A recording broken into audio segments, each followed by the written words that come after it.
Hello, son of God, and my brother. This is your awakening. Say my mind, and you don't die. Give as you receive, and your release is certain. Today's teaching is the number 154 in the series, the dispelling of the illusion, how to manifest immortality, the lifting of the veil, the dispelling of the ego for the freedom of the sonship. And the name of today's teaching is I am among the ministers of God. I am among the ministers of God. I am among the ministers of God. Let us today be neither arrogant nor falsely humble. We have gone beyond such foolishness. We cannot judge ourselves, nor need we do so. These are but attempts to hold decision off and to delay commitment to our function. It is not our part to judge our worth, nor can we know what role is best for us, what we can do within a larger plan we cannot see in its entirety. Our part is cast in heaven, not in hell, and what we think is weakness can be strength. What we believe to be our strength is often arrogance. Whatever your appointed role may be, it was selected by the voice for God, whose function is to speak for you as well. Seeing your strengths exactly as they are and equally aware of where they can be best applied for what, to whom, and when, He chooses and accepts your part for you. He does not work without your own consent, but He is not deceived in what you are and listens only to His voice in you. It is through His ability to hear one voice, which is His own, that you become aware at last there is one voice in you. I repeat, it is through His ability to hear one voice, which is His own, that you become aware at last there is one voice in you. All that one voice appoints, and that one voice appoints your function and relates it to you, giving you the strength to understand it, do what it entails, and to succeed in everything you do that is related to it. Let's repeat here one more time. It is through His ability to hear one voice, which is His own, that you become aware at last that there is one voice in you. And that one voice appoints your function and relates it to you, giving you the strength to understand it, do what it entails, and to succeed in everything you do that is related to it. God has joined His Son in this, and thus His Son becomes His messenger of unity with Him.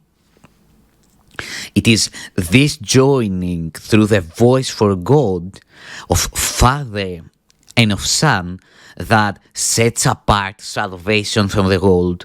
It is this voice which speaks of laws the world does not obey, which promises salvation from all sin, with guilt abolished in the mind that God created sinless. Now, this mind becomes aware again of who created it and of His lasting union with itself. So is itself the one reality in which its will and that of God are joined. So is its true self the one reality in which its will and that of God are joined. A messenger is not the one who writes the message he delivers. Nor does he question the right of him who does, nor ask why he has chosen those who will receive the message that he brings. It is enough that he accept it, give it to the ones for whom it is intended, and fulfill his role in its delivery. If he determines what the messages should be, or what their purpose is, or where they should be carried, he is failing to perform its proper part as bringer of the word. There is one major difference in the role of heaven's messengers, which sets them off from those the world appoints. The messages that they deliver are intended first for them, and it is only as they can accept them for themselves that they become able to bring them further and to give them everywhere they were meant to be. Like earthly messengers, they did not write the messages they bear, but they become their first receivers in the truest sense, receiving to prepare themselves to give. Receiving to prepare themselves to give. An earthly messenger fulfills his role by giving away all his messages. By giving all his messages away, the messengers of God perform their part by their acceptance of his messages for themselves, and so they understand the messages, and so they understand the messages by giving them away. They choose no roles that are not given them by his authority, and so they gain by every message that they give away. Would you receive the messages of God? For thus do you become his messenger. You are appointed now, and yet you wait to give the messages you have received. And so you do not know that they are yours and do not recognize them. No one can receive and understand he has received until he gives. For in the giving is his own acceptance of what he received. You, who are now the messenger of God, receive his messages, for that is part of your appointed role. God has not failed to offer what you need, nor had it been left unaccepted. Yet, another part of your appointed task is yet to be accomplished. He who has received for you the messages of God would have them be received by you as well. For thus do you identify with him and claim your own. It is this joining that we undertake to recognize today. We will not seek to keep our minds apart from him who speaks for us, for it is but our voice we hear as we attend him. He alone can speak to us and for us, joining in one voice the getting and the giving of God's word, the giving and receiving of his will. We practice giving him what he would have, that we may recognize his gifts to us. He needs our voice, that he may speak through us. I repeat, he needs our voice, that he may speak through us. He needs our hands to hold his messages and carry them to those whom he appoints. He needs our feet to bring us where he wills, that those who wait in misery may be at last delivered.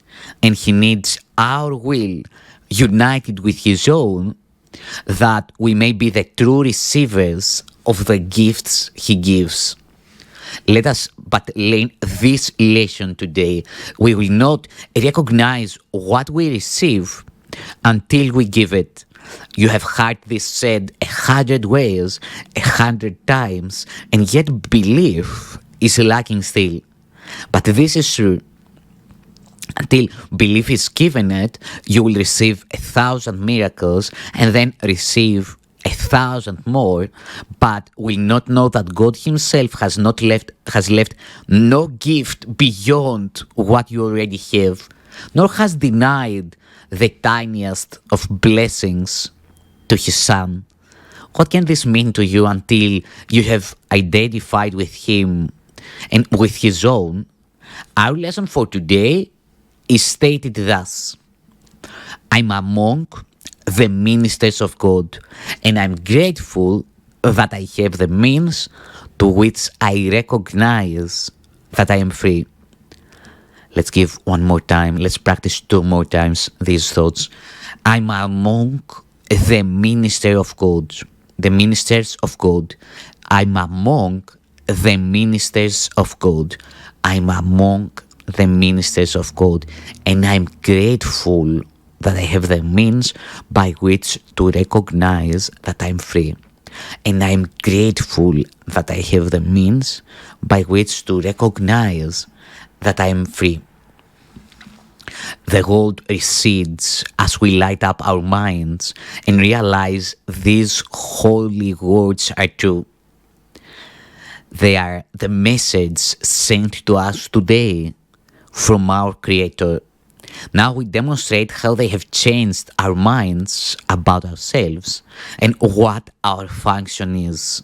For as we prove that we accept no will, we do not share, our many gifts from our Creator will spring to our sight and leap into our hands, and we will recognize what we received. Thank you.